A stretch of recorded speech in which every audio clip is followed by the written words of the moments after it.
Hello, gentle listener. Come in. Lay your thoughts down softly. You're safe here. We invite you to rest and to wonder. To listen, not with haste, but with stillness. To follow a quiet path that begins with something so simple, so familiar. A single bite of food. This journey is not fast. It is not loud. It is not rush. It moves softly, patiently, hour by hour. This is the story of digestion, not just in science, but in sensation. A bedtime tale written by the body, a lullaby of warmth and chemistry, of muscles and molecules, of energy becoming you. Let your breath grow slower. Let your eyes grow heavier. And let us begin where all things begin, at the very first bite. Imagine this. The room is quiet. The day is winding down, and you lift a warm spoon to your lips. Soft bread, sweet fruit, creamy soup, whatever it is, you receive it without thought. But your body remembers. Your mouth welcomes the bite with gentle warmth. Your lips, like soft gates, close around it. Your teeth press and meet, not in force, but in rhythm. Up and down, side to side, a slow, steady grind. The tongue joins in. It rolls the food gently from cheek to cheek. Not rushing, not working, just guiding.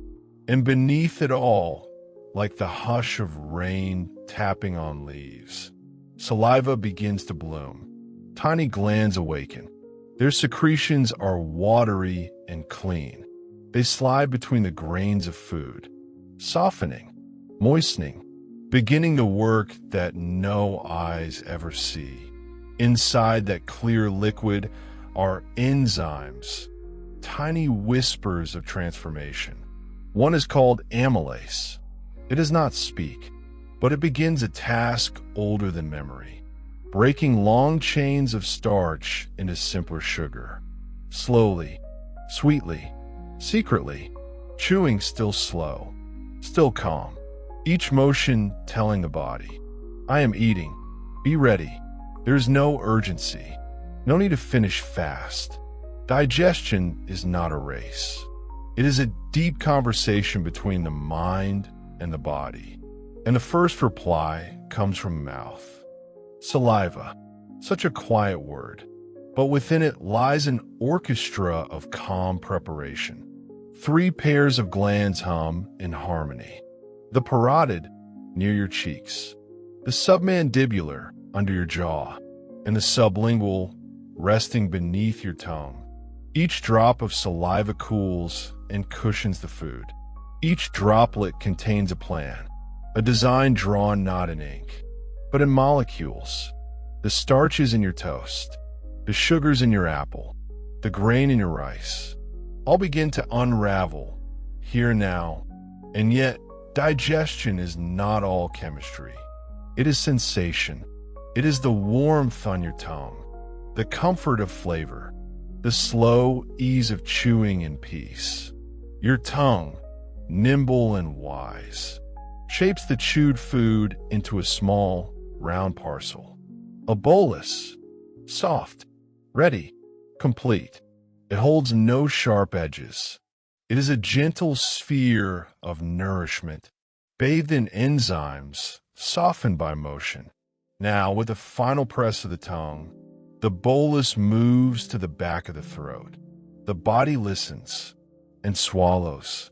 Swallowing, such a small act, but behind it lies an ancient reflex. Muscles move in perfect order. The soft palate lifts, closing the path to the nose. The epiglottis tilts down, guarding the lungs. For a moment, breath pauses, and the bolus, now cradled in muscle, slips silently into the waiting embrace of the esophagus. You feel none of this, only the slow, invisible downward motion, like a leaf drifting through a hollow reed. Guided by gravity, guided by care. Your body has already begun. The journey is well underway. And still, you are resting. Chewing is not just motion. It is mechanical digestion, the physical breaking down of large food pieces into smaller fragments, each one more ready to meet the quiet chemistry that follows. The jaw muscles are slow and powerful. Masseter, temporalis, pterygoid. Each one plays a part in a ballet of compression, grinding, and rotation. The teeth, shaped by millennia, are precision instruments. Incisors slice, canines tear, premolars and molars crush and mash, creating a fine pulp of softened food. As you chew, the tongue orchestrates the position of each bite, pushing it gently toward the molars, then guiding it to the center of the mouth again. It's not just rhythm, it's a signal, because with each movement, the brain receives word that food is coming. And so, the cephalic phase of digestion begins. Even before the food leaves the mouth, the stomach begins to stir. Nerve signals from the brain to the gut begin a cascade of preparation. Gastric glands awaken. Hydrochloric acid begins to form in small droplets. Pepsinogen awaits its moment. But for now, the chewing continues gently. The bolus takes shape, and saliva, that quiet river of enzymes, continues its alchemical task. In preparation to go down the esophagus, the tongue presses the soft bolus to the back of the throat. It triggers a reflex older than words. Swallowing is not a single act. It is a deeply coordinated sequence, managed by the swallowing center in the brainstem. The pharynx gently lifts. The larynx tucks inward, shielded by the epiglottis, to protect the airway from the descending mass. Then, like a smooth and silent handoff, the bolus enters the esophagus, a narrow, muscular tunnel, around 25 centimeters long. It is lined with non-keratinized, stratified, squamous epithelium, a soft tissue designed to protect, not to absorb, not to secrete, only to guide. The motion here is quiet but persistent. Peristalsis, wave after wave of muscular contraction, begins from above, moves downward, propelling the bolus toward its next destination. Behind the bolus, the circular muscles contract. In front of it, they relax. A slow, rhythmic squeeze, like gentle hands pushing a warm blanket down a pipe. These waves are involuntary. Once begun, they cannot be stopped. They are timed with exquisite precision by the enteric nervous system, a network of neurons in the gut, sometimes called the second brain. You feel none of this, but your body remembers every motion. At the bottom of the esophagus, a valve awaits, the lower esophageal sphincter, a ring of muscle that opens only for the bolus, then closes again to protect the throat from the harshness below. When it opens, the bolus slips through into the warmth of the stomach, and digestion enters its next sacred hour. The stomach is not a simple sac. It is a living chamber, folded, layered, muscular alive. An organ shaped like the letter J, tucked just beneath the diaphragm, held in place by ligaments and pressure. Its walls are thick and folded into rugae, wrinkles that flatten and stretch as it fills. This elasticity gives the stomach the ability to receive food with little resistance, to store, not just to break down. The environment changes here. Mild and alkaline saliva gives way to an acidic sea. The stomach lining is dotted with tiny pores, gastric pits, that open into deeper gastric glands. Each one secretes different components of the potent digestive mixture. From the parietal cells, hydrochloric acid flows, strong, with a pH near 1.5 to 2. Not meant to harm, but to activate. It transforms pepsinogen, an inactive enzyme, produced by chief cells, into pepsin, its active form. Pepsin begins breaking down proteins into smaller chains called polypeptides. Mucus cells produce a protective coating, a thick, alkaline mucus that lines the stomach and guards it from its own acid. A beautiful paradox, a harsh environment carefully contained by softness. Now, as the bolus enters this chamber, it is no longer called food. It is now chyme, a soft, semi-liquid substance, partially digested, ready for further transformation. The stomach begins to churn, not randomly, but with directed muscular waves, known as antral contractions. These contractions begin near the fundus, the top of the stomach, and move toward the pylorus, mixing, squeezing, and slowly liquefying the contents.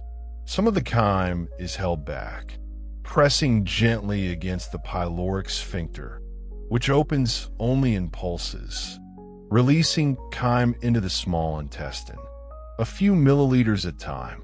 Digestion is not just about speed, it is about timing. Release must match readiness. The small intestine must be prepared, so the stomach waits and works for hours if needed, turning food into a glowing soup of molecules and energy.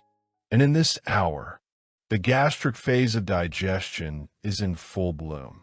Gastrin, a hormone released by G cells, encourages the stomach to continue its work. It promotes acid secretion, increases motility, and tightens the pyloric sphincter. All the while, the body remains calm, still, resting. You may have fallen asleep by now, but your stomach is wide awake. And still, it works with grace and order, guided by nerve, hormone, and ancient wisdom. Let your breath match the rhythm of the stomach's churn. Let your thoughts dissolve like chyme, and gently drift into the next hour of the journey. Within the stomach, the bolus has become chyme, a soft, pale soup of partially broken food. It floats in a warm bath, thick with memory and chemistry. Here, in this quiet, expanding chamber, digestion becomes both physical and molecular. Muscles mix, juices dissolve, enzymes awaken. The gastric glands release their secretions in chorus. Not all at once, not carelessly, but in response to the body's messages. The smell of food, the presence of proteins, even the stretch of the stomach wall. Each one sends signals. At the surface of this silent pool, gastric juice mingles with the contents, but the true activity happens just above the lining, in the narrow, gel-like layer of mucus, where acid meets enzyme in controlled elegance.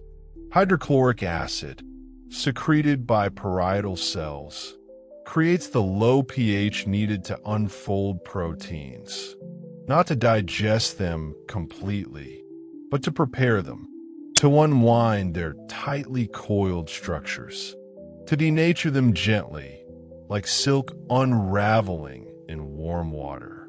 And into this field of acid, pepsin is born. Pepsinogen, the precursor molecule, is activated only by acid. Once transformed into pepsin, it begins its work, cleaving proteins into polypeptides. Long chains become shorter, knots come undone, Structure begins to give way to sustenance. Fat floats, carbohydrates wait. For now, the focus is on protein, a quiet, focused task. And above all this, the mucus remains a protective cloud. This soft, alkaline barrier prevents the stomach's own lining from being digested. Even the strongest acid cannot pass, so long as this invisible film remains intact.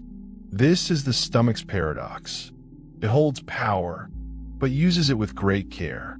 The stomach is not still. Though you may lie peacefully in bed, your stomach moves in slow, rhythmic waves. These are called peristaltic contractions, coordinated pulses that begin high in the body of the stomach and ripple downward toward the pylorus. Each wave churns the chyme, pressing it against the muscular walls, folding it back on itself, like dough being kneaded in warm hands. This mixing is not random. It is deeply regulated by the enteric nervous system and influenced by the autonomic nervous system, your body's quiet regulators. The parasympathetic system, governed by the vagus nerve, enhances digestion. It tells the stomach, continue, rest and digest. There is no need to rush. These waves serve a second purpose. They slowly push chyme toward the bottom of the stomach, toward the pyloric sphincter, a muscular ring that controls exit. But not everything is allowed through. Only liquids and particles smaller than 1 to 2 millimeters can pass the gate. Larger pieces are sent back, recycled by the stomach's contractions, soften again, until they too are ready. This process can last hours, 2, 3, even longer, depending on the nature of the meal. Proteins require patience, fats even more, but there is no waste, no pity. Even as you rest, your body performs a slow alchemy, turning dinner into energy, turning matter into life. This mixing, this motion, is gentle yet unyielding. It prepares each molecule for the journey ahead. Now let us linger here, in the mysterious space between liquid and life. Digestion is more than movement. It is chemistry, and at its heart are enzymes. Enzymes are biological catalysts. They do not force. They invite. They allow reactions to happen by lowering the energy required. Each one is exquisitely shaped for its purpose. Pepsin, active in the stomach's acidic environment, targets peptide bonds, snipping protein chains at specific amino acids, like scissors moving down a ribbon. But pepsin is not alone. Other enzymes await further down the tract. Yet even now, the body is preparing for them, while the stomach digests. The duodenum, the first part of the small intestine, sends signals upstream. It releases secretin and cholecystokinin, CCK, into the bloodstream, two gentle messengers with crucial jobs.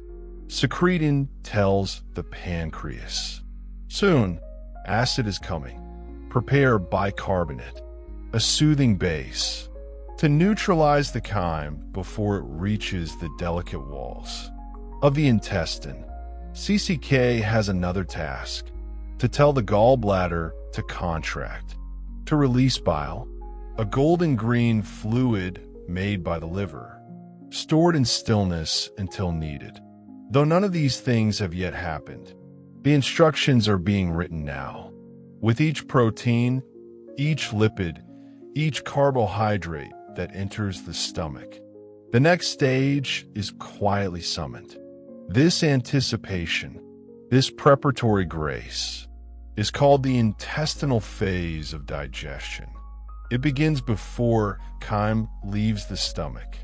It begins with thought, with chemistry, with rhythm.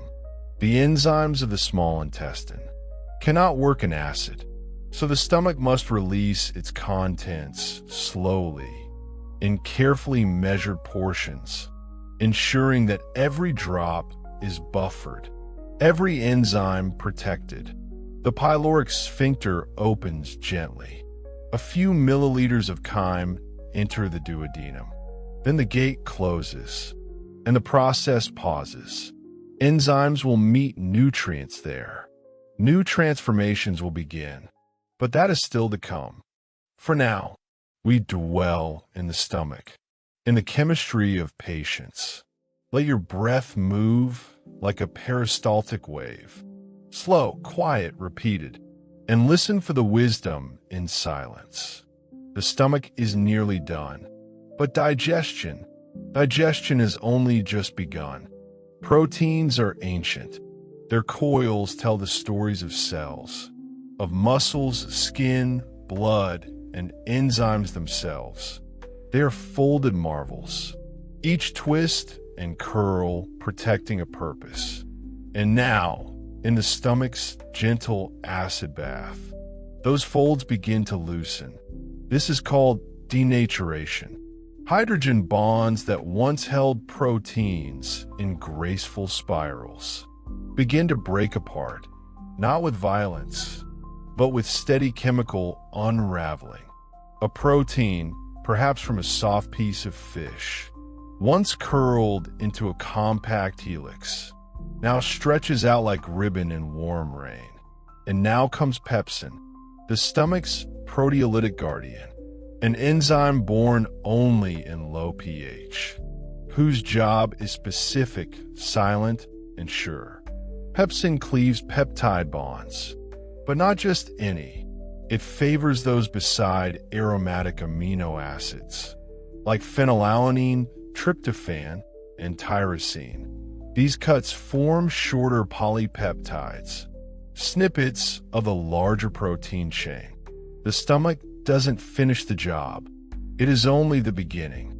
The fragments created here, those soft strings of peptides, will be passed on to the small intestine, where enzymes like trypsin, chymotrypsin, and carboxypeptidase will complete the transformation.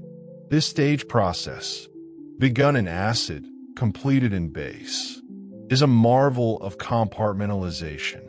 If it were all done in one place, nothing will be protected. The stomach itself might be digested, but evolution has drawn clear borders. Enzymes for acid, enzymes for neutral pH, barriers, timers, layers of mucus, checks, balances. So for now, pepsin continues its careful work. Molecules become fragments. Fragments become fuel, and proteins, once part of another body, will slowly become part of yours. The stomach never sleeps. Even as the body rests, its walls maintain a gentle vigil, not just mixing and dissolving, but regulating. This regulation is not directed by will, but by a constellation of signals: chemical, neural, hormonal. The enteric nervous system, sometimes called the second brain, is embedded in the lining of the GI tract. It contains over 100 million neurons, more than the spinal cord itself. It controls motility, the rhythm of contractions, the relaxation of sphincters, the pace at which chyme is delivered to the next phase. It controls secretions, modulating acid, pepsinogen, mucus, and hormones. But it does not work alone. The vagus nerve, a long branch of the parasympathetic nervous system, communicates between the brain and the gut. It enhances gastric function during periods of calm, like now, as the body reclines in peace. Hormones also govern the stomach's tempo.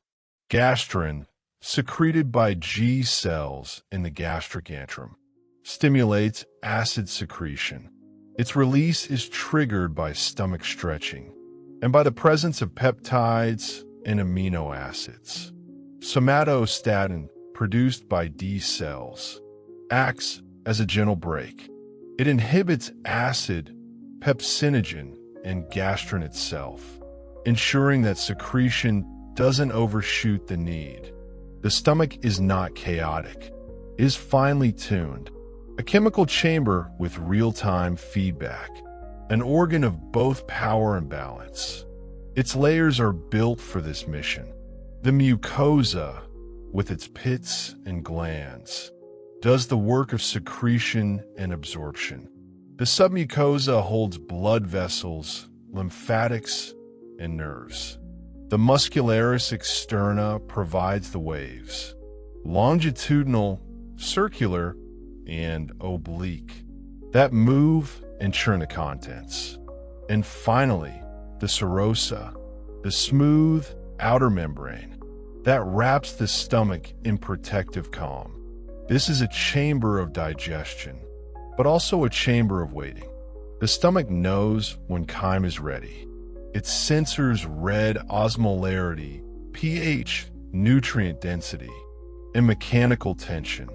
When the time is right, it will open the next gate, but not before. Until then, the stomach keeps watch, like a lighthouse, like a warm-hearted guardian. Through the night, the gate at the base of the stomach is the pyloric sphincter, a thick, circular muscle that holds back the tide of chyme. It is not a door that swings open. It is more like a pinhole, opening and closing in rhythmic pulses, allowing just a few milliliters of chyme to pass at a time. This is vital. The duodenum, the first portion of the small intestine, is not built to handle acid. Its lining is delicate, absorptive, bathed normally in an alkaline environment. If too much chyme passed at once, or if it remained too acidic, the tissues would be burnt. So the body has created a brilliant system of timing. As acidic chyme enters the duodenum, it stimulates S cells to release secretin. Secretin flows through the blood to the pancreas, telling it to secrete bicarbonate-rich fluid to neutralize the acid. Simultaneously, I cells in the duodenum release cholecystokinin, CCK, in response to fats and proteins. CCK tells the gallbladder to contract, releasing bile into the duodenum to help emulsify fats, breaking them into smaller droplets. For easier digestion, CCK also signals the pancreas to release enzymes, lipases, amylases, proteases, each with a role to play in breaking down the chyme further. Together, these hormones also provide feedback. They slow gastric emptying. They tell the pyloric sphincter to pause. Not yet, just a little at a time. This ensures that digestion remains efficient and non-damaging, that each wave of chyme is greeted by a prepared landscape. When the sphincter opens, the chyme passes in short spurts into the duodenum, where it meets a new world of enzymes, absorptive cells, and villi waving gently like underwater grass. The acid is quickly buffered. Proteins are passed to trypsin and chymotrypsin. Lipids are coated in bile salts and split by lipase. Carbohydrates, half digested by salivary amylase, now meet pancreatic amylase to complete the journey. But for now, in this gentle pause, we linger at the valve, a gatekeeper between realms, between digestion that dissolves and digestion that absorbs. And so, the chyme moves forward, bit by bit, never rushed, carried on a tide of enzymes and time. We now enter the duodenum, the first bend in the winding river of the small intestine, a hollow curve no longer than a handspan, just 25 to 30 centimeters. But here a new world begins. The chyme flows gently through the pyloric opening, acidic, milky, and slow. Its arrival does not go unnoticed. The walls of the duodenum, lined with specialized enterocytes, sense the temperature, texture, and pH. This portion of the small intestine is unlike the stomach. Here, digestion changes from breakdown by acid to absorption through enzymes and surface contact. But the duodenum cannot work alone. It is not just a passageway. It is a conductor, signaling the next great contributors to the digestive symphony: the liver, the gallbladder, and the pancreas. As acidic chyme touches the inner surface, S cells release secretin. This hormone travels through the bloodstream to the pancreas, which prepares a gift: a clear, cool fluid rich in bicarbonate ions.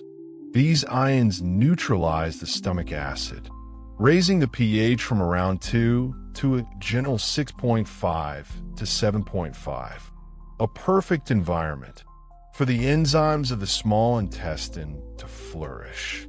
Meanwhile, the presence of fatty acids and proteins activates the eye cells, which release cholecystokinin, or CCK. CCK does many things, but most importantly, it awakens the gallbladder and beckons the pancreas to secrete enzymes. In this moment, the duodenum is no longer just a place. It becomes a meeting point, a calm cove, where chemistry, motion, and absorption begin to harmonize. Meet the bile, not often spoken of, but essential, beautiful, and constant. Bile is produced by the liver, day and night, drop by drop, a golden green liquid, stored patiently in the gallbladder, until the body calls for it. It contains no enzymes. It does not break bonds, but it performs an equally vital task: emulsification. Fats, those rich, slippery molecules, are not easily digested. They gather in clumps. They resist water. They float. But bile changes their behavior. Its key components, bile salts, are amphipathic. Part of each molecule is water-loving, the other fat-loving. When bile meets fat, these salts surround fat droplets, breaking large globs into tiny micelles, small, spherical units, suspended in water. This process does not dissolve fat. It increases surface area, and that is what matters. Because the more surface exposed, the more easily lipase, the fat-digesting enzyme, can work. Bile also contains bilirubin, a pigment formed from broken red blood cells. It gives bile its color, and later gives feces their familiar hue. Even waste has its role. Even color has a history. As bile flows into the duodenum, through the common bile duct, it meets the chyme with quiet purpose, coating, separating, suspending, preparing fats for what comes next. It is a kind of gentle persuasion, a dance of chemistry and patience. The fats soften, they yield, they become digestible. And so the liver, though silent, has shaped the course of this entire hour. We now arrive at one of the most elegant organs in the entire human body, the pancreas, tucked behind the stomach. Its long, flat body stretches across the abdomen, part exocrine gland, part endocrine organ. But tonight, we listen to its digestive voice. The pancreas receives two signals from the duodenum: secretin, requesting bicarbonate, and CCK, requesting enzymes. It responds with precision. No panic, no delay, just quiet, perfect delivery. The bicarbonate fluid, clear and cool, flows into the duodenum via the pancreatic duct. It calms the acidic chyme. It protects the mucosa. It creates the optimal pH for enzymes to work. But more miraculous still are the pancreatic enzymes. From the acinar cells, a trio of digestive titans is released. Pancreatic amylase, to continue the breakdown of carbohydrates into disaccharides and simple sugars. Pancreatic lipase, to cleave triglycerides into monoglycerides and free fatty acids, working closely with bile salts to digest fats efficiently. Zymogens, or inactive enzymes, like trypsinogen, chymotrypsinogen, and procarboxypeptidase, destined to become active only upon reaching the duodenum. This precaution is essential. If activated too early, they would digest the pancreas itself. So, they remain dormant until they meet an enzyme called enterokinase, secreted by the brush border of the duodenum.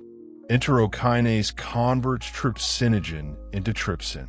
Trypsin then activates all other zymogens, beginning a chain reaction of protein digestion that completes what pepsin began in the stomach. Proteins become peptides. Peptides become amino acids, each bond broken in silence, each molecule prepared for absorption. This moment, this mingling of pancreatic enzymes, bile, and chyme, is one of the most sophisticated transformations in all of human biology. And yet, you feel nothing. No sound, no sensation, just the gentle rhythms of breath and the quiet knowledge that your body knows exactly what to do. The chyme has changed. It is no longer raw food nor acidic soup. It is thinner now, softened, buffered, and bathed in enzymes. Each molecule prepared. As it leaves the duodenum, it flows slowly into the jejunum, the next portion of the small intestine. Here, the digestive process shifts again. It is no longer focused on breaking things down. Now, the focus is absorption. The walls of the jejunum are delicate, yet powerful. They are not smooth. They are covered in circular folds, called plicicirculars, which increase surface area and slow the passage of chyme. Each fold is lined with villi, tiny finger-like projections, each less than 1 millimeter tall. They sway gently in the current of digestion, bathed in nutrients and enzymes, reaching, always reaching.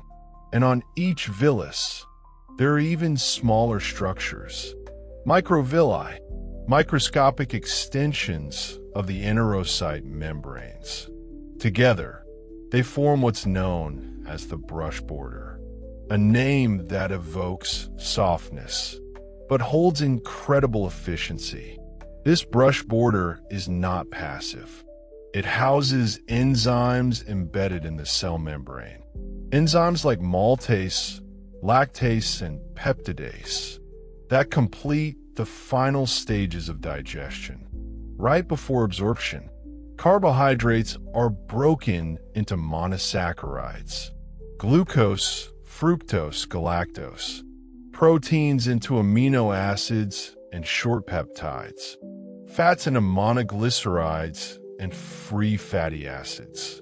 And now, the molecules are small enough to pass through the cell wall. Now, they may enter the body. The jejunum is the longest and most absorptive region of the small intestine. It begins where the duodenum ends and continues quietly for about 2.5 meters, a coiled ribbon of tissue floating in the peritoneal cavity, suspended like a hammock from the mesentery. This mesentery is more than support. It is a living sheet filled with blood vessels, lymphatics, and nerves. It brings nutrients away from the intestine and delivers them to the body. It listens and responds. It nourishes. As the chyme moves along, nutrients are absorbed one by one. Glucose and galactose are absorbed via SGLT1 transporters, a sodium-dependent channel that brings sugars in, only when sodium ions are present. This is called secondary active transport, a quiet partnership between energy and necessity. Fructose, on the other hand, enters by facilitated diffusion, using GLUT5 transporters. No energy is used, only a door gently opened by the presence of the sugar itself. Once inside the enterocyte, these sugars are released into the bloodstream through GLUT2 transporters and carried via the hepatic portal vein straight to the liver. A similar journey awaits amino acids, different transporters for different classes: neutral, acidic, basic, each one selective, each one gentle. Once absorbed, they too enter the bloodstream and flow to the liver, where they are sorted, transformed, stored, or sent on. Fats move differently. They don't go directly into the blood. After emulsification and digestion, monoglycerides and free fatty acids enter the enterocytes by simple diffusion. Inside the cell, they are reassembled into triglycerides and packaged into particles called chylomicrons, large, round lipoprotein droplets. These chylomicrons are too big to enter blood capillaries. Instead, they move into lacteals, tiny lymphatic vessels within each villus. From there, they travel through the lymphatic system, eventually draining into the bloodstream. Near the heart, it is a longer route, but a vital one. Each nutrient has its path. Each path has its rhythm, and the body knows each one by heart. In this stretch of intestine, digestion becomes communion. The body receives. The nutrients transformed enter, but is not all or nothing. It is finely balanced. Only what is needed is absorbed. Excesses are managed. Toxins are blocked. Most bacteria never cross. The intestinal barrier is both porous and protected. Tight junctions between epithelial cells control what slips between. Immune cells patrol the lamina propria, watching for anything harmful. This is not passive absorption. It is intelligent selection. And always, beneath the surface, blood flows in capillaries, carrying nutrients to the hepatic portal system, a private river to the liver. The liver filters. It removes toxins, stores glucose as glycogen, balances amino acids, packages fats, and sends nutrients where they're needed. Every cell in the body depends on this system, on the quiet work of the intestine and the silent intelligence of the liver. You are resting. You may not feel the nutrient tide moving through your blood, but your muscles feel it. Your brain receives it. Your skin, your heart, your bones. Each one nourished by this quiet exchange. Digestion at this stage has become sustenance, not just the breakdown of matter, but the beginning of life's renewal. Let us now pause and look closely, closer than the eye can see. The lining of the small intestine is not flat. It is not smooth. It is a living topography, rich with valleys and peaks.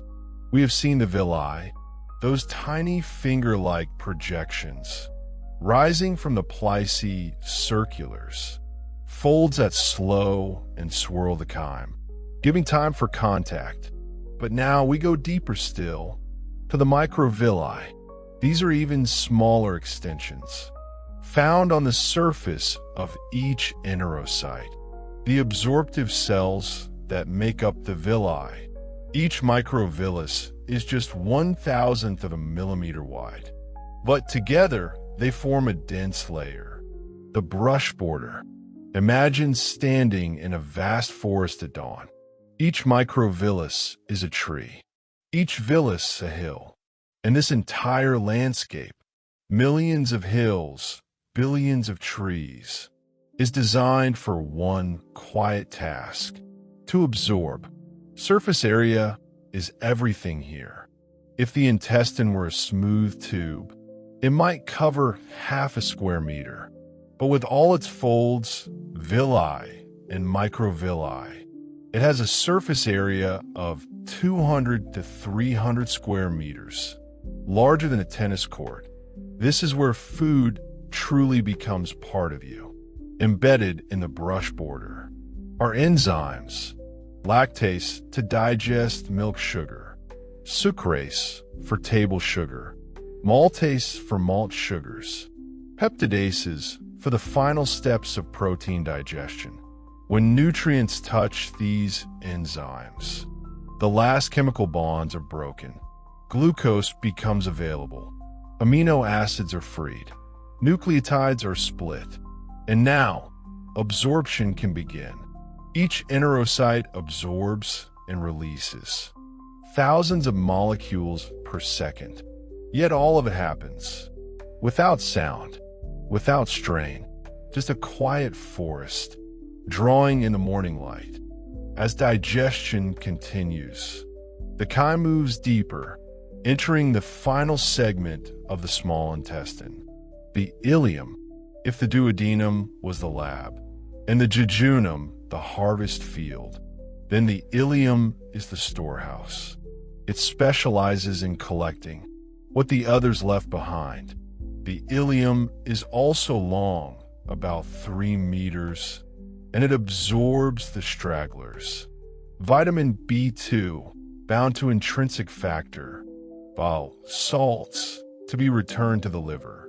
Fat-soluble vitamins, A, D, E, K, some remaining fatty acids, and additional water and electrolytes. Let us pause for a moment at vitamin B2. It is essential for making red blood cells and maintaining nerves, but it is shy.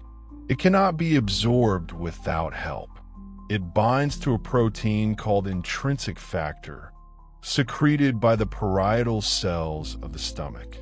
Only in the terminal ileum does a receptor recognize this bound complex, allowing the vitamin to enter the bloodstream. Without this gentle choreography, no absorption occurs. And so we see, digestion is not just breaking down. It is timing. It is trust. The ileum also plays a vital role in recycling bile salts. These are absorbed and sent back to the liver via the intrahepatic circulation. The liver reuses them again and again. This elegant loop reduces waste, saves energy, preserves balance. The walls of the ileum also contain clusters of immune tissue called Peyer's patches, tiny sentinels that guard the gut. Here, M cells watch the passing chyme, sampling fragments, alerting the immune system if something seems wrong. This silent surveillance keeps you safe, even while you sleep. And so, as the chyme continues on, much has been absorbed. What remains is no longer food. Not truly. It is waste, water, fiber, minerals, and the residue of digestion. It is time now for the large intestine to begin its work. Before the journey enters the next realm, there is a gate. It is called the ileocecal valve, a small, sphincter-like structure that controls the flow of material from the ileum into the cecum, the first part of the large intestine. It opens only briefly, a few times an hour, allowing chyme to pass in slow, measured amounts. This pause is not accidental. The large intestine is not built for rapid digestion or mixing. Its role is different: recovery, consolidation, preparation for exit. The remaining material is now mostly water and fiber. Nutrient absorption is mostly done, but water and salts still matter, and now they must be reclaimed. The passage from small to large intestine is also a microbiological threshold. Here, the density of bacteria increases by several orders of magnitude.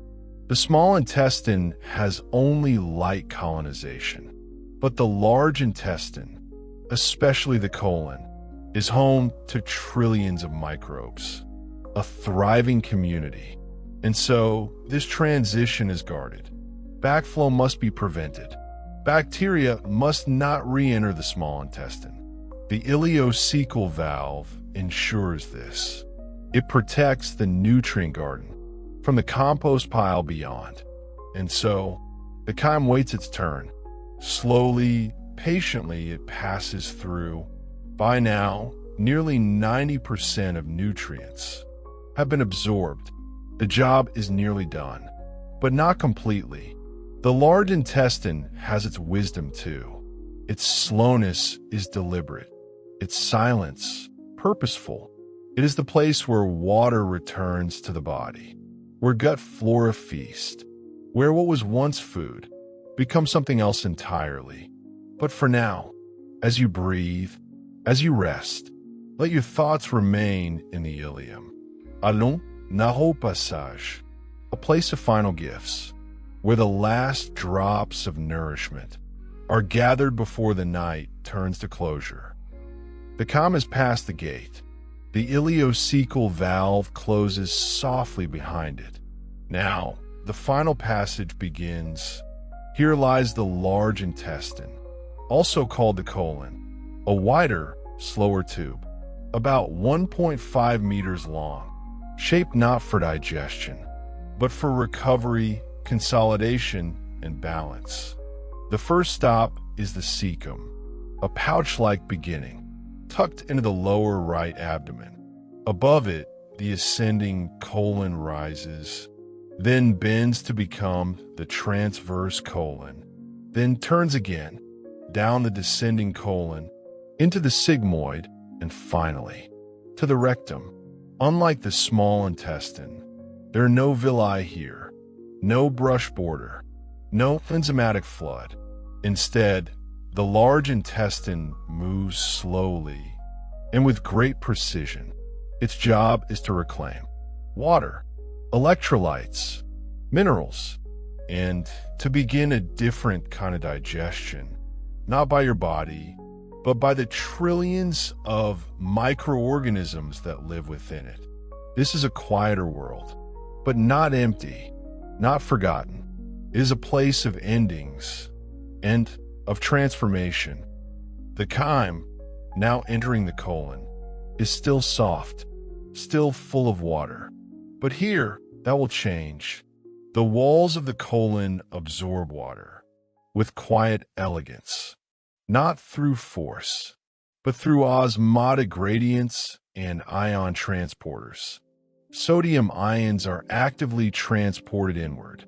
Binalomitko ka ate pasipams, a process that consumes energy.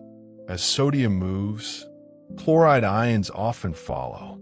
Water, in turn, follows the ions, moving from the lumen into the tissues. By osmosis, this process slowly removes liquid from the chyme, turning it from a slurry into something more solid. Potassium may be absorbed or secreted, depending on the body's needs. Bicarbonate ions are secreted to help neutralize any acidic products formed by microbial fermentation. Throughout this process, the colon maintains homeostasis.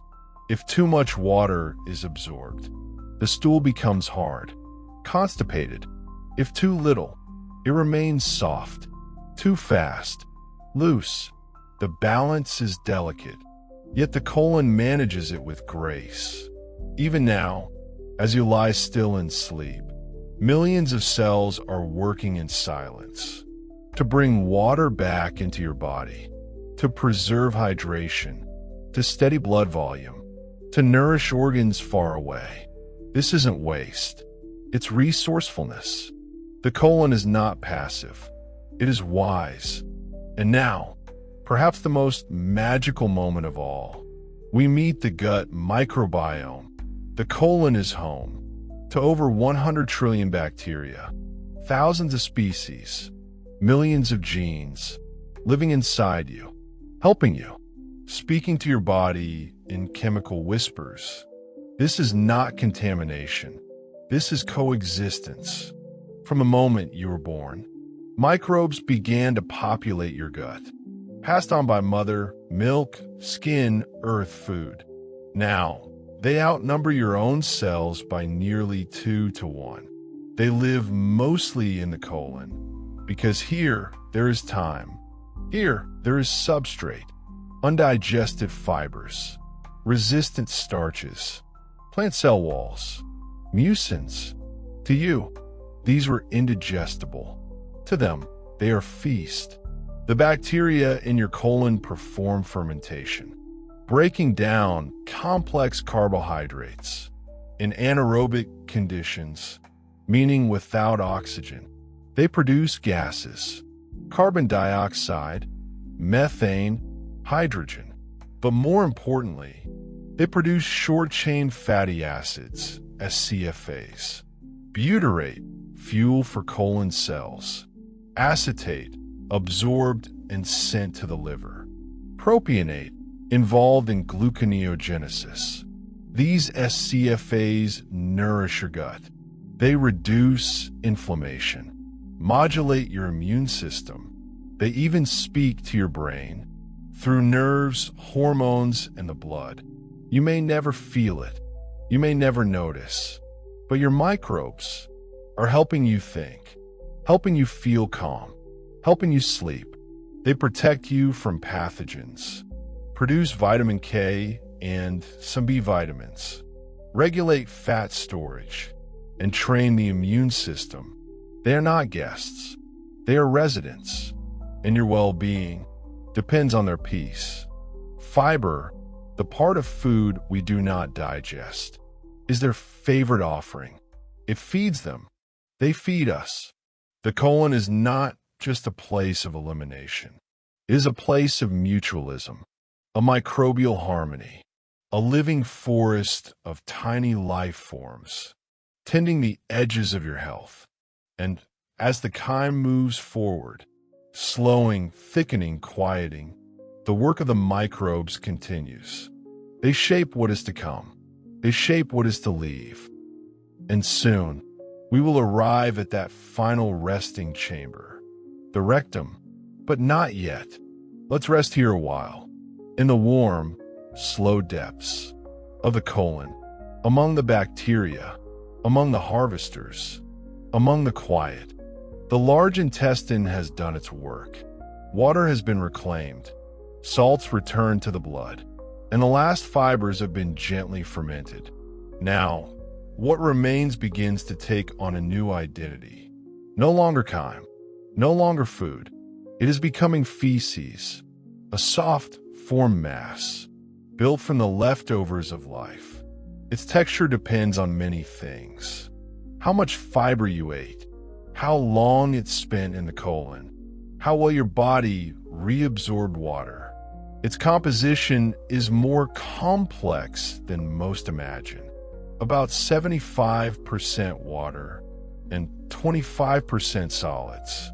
A mix of dead bacteria, undigested plant matter, sloughed off epithelial cells, a little fat, a little protein, bile pigments like stercobilin, and traces of minerals like calcium, and iron. The color comes from bilirubin, transformed by gut bacteria into brown pigments. The scent comes from microbial gases: indole, scatol, hydrogen sulfide, tiny whispers of fermentation. Yet it is not merely waste. It is a final expression of digestion, a balance sheet, a summary. What was needed was taken. What could not be used was honored with transit. Nothing rushed, nothing forced. The movement of feces happens through mass peristalsis. Strong, coordinated waves of muscle contraction that sweep material forward, a few times each day, often in response to meals. These waves are deeper, slower than in the small intestine. Their goal is not speed. It is placement. The colon narrows, the walls thicken, and soon the feces arrive at their final waiting room. The rectum. The rectum is not just a pipe. It is a chamber of awareness, a quiet vault of readiness. Here, the feces rest, not yet expelled, but no longer moving. The walls of the rectum are muscular, lined with stretch receptors that monitor fullness. They sense pressure, volume, consistency. At first, the rectum expands gently. Its walls relax to accommodate the mass. But as it stretches further, a soft signal is sent up the spine, to the sacral region of the central nervous system. This signal does not demand. It informs. It says, there is something here, not urgent, not yet, but soon. This moment is subtle. It can be ignored, it can be delayed, or it can be acknowledged, and the next stage can begin. Two important gates now come into view. The internal anal sphincter, a smooth muscle ring, involuntary, and the external anal sphincter, a skeletal muscle ring under conscious control. The internal sphincter responds automatically, relaxing slightly when the rectum is full, but the external one holds firm until you decide. This dual system is elegant. It allows you to rest, to wait, to choose the right moment. Defecation is not simply release. It is permission. It is coordination between body, brain, and will. For now, the feces rest, and the rectum waits. A gentle chamber at the end of a long, faithful road. When the moment is right, when safety, privacy, and readiness align, you allow the next step. A decision is made, not forced, not rushed. The external anal sphincter relaxes. The puborectalis muscle, which pulls the rectum forward like a sling, also lets go, straightening the anorectal angle, opening the path. This is supported by increased abdominal pressure, a soft contraction of the diaphragm and belly. The rectum contracts, the anal canal opens, and gravity helps complete the story.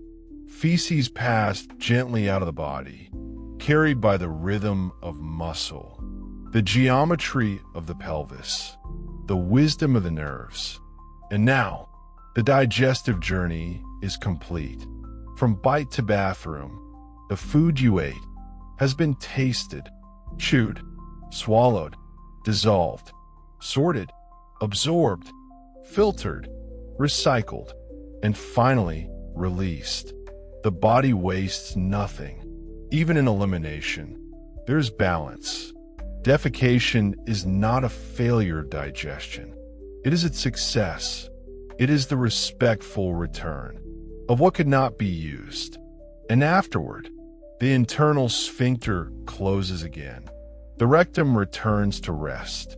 The system resets. You feel lighter, unburdened, at peace. And inside you, the cycle will begin again. The act is complete. Feces have passed. The body is let go. of what it no longer needs. And now, there is calm, a moment of stillness, a small internal exhale, the external anal sphincter, having relaxed, gently regains tone. The puborectalis muscle tightens again, restoring the angle of the rectum. The canal seals. The rectum folds softly inward. There is no fanfare, no alert, just silence returning. Internally, sensory nerves send one final note to the brain. All clear. Task complete. The parasympathetic nervous system, the rest and digest branch, gradually reduces its signals. The enteric nervous system, so active for hours, slows its firing. A long, slow arc of activity finally finds its end. There's a lightness now, a physical release, but also a chemical one. After defecation, levels of certain gut hormones change, especially peptide YY, PYY, and glucagon-like peptide 1-GLP, both involved in slowing motility and suppressing appetite. Their presence begins to fade. The satiety signals recede. The gut prepares to wait, to listen for hunger. But not yet. Your body is at rest again, clean, complete, ready for stillness. Inside the digestive system, many small adjustments follow the meal's conclusion. The gut-brain axis, that long thread of communication between the enteric nervous system and the central nervous system, softens its tone, signals sent by the vagus nerve, once pulsing actively with updates from the stomach and small intestine, fade into quiet background rhythm.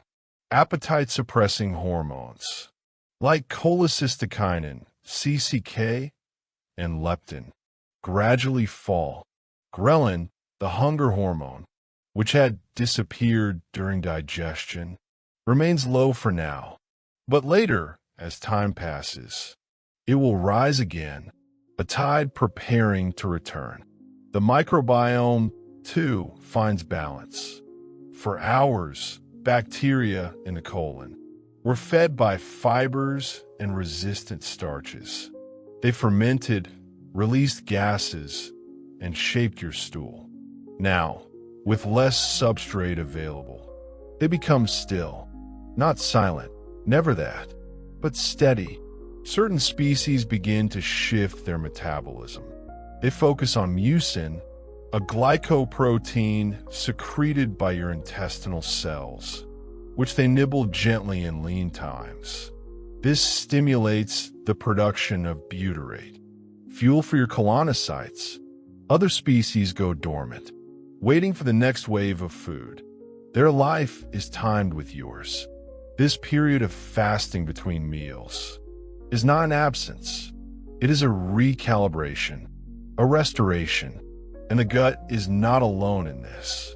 The liver, having processed absorbed nutrients, settles into quiet glycogen storage. The pancreas slows its secretions. The gallbladder refills. The stomach begins to clean itself, using rhythmic contractions called the migrating motor complex. This gentle cleanup occurs only during fasting. Like a janitor sweeping an empty hall, it clears leftover particles and prepares the upper gut for the next beginning. Now we return to the body's quiet state, a place of equilibrium. You may be lying still, asleep, dreaming, or simply resting, but your body is watching, not with eyes, but with ancient rhythms. It is listening to your blood, to the rise and fall of insulin, to the subtle tug of hormones, to the fullness of your tissues. And slowly, as time passes, the gut begins to prepare.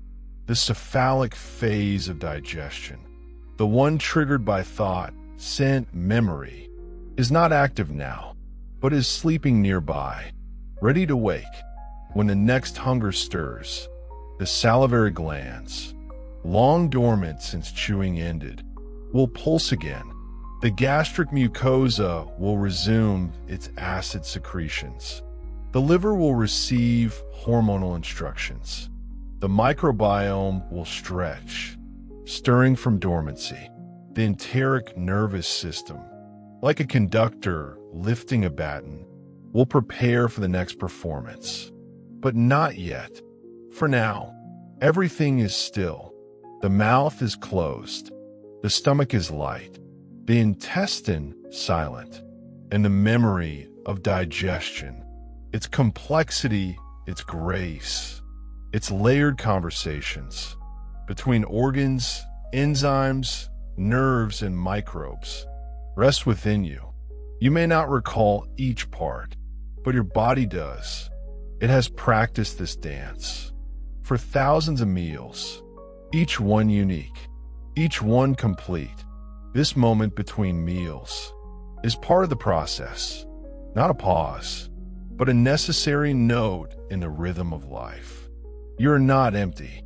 You're simply ready. And when the next meal comes, the next bite, the next swallow, the next warm belly of food, your body will remember how to receive it.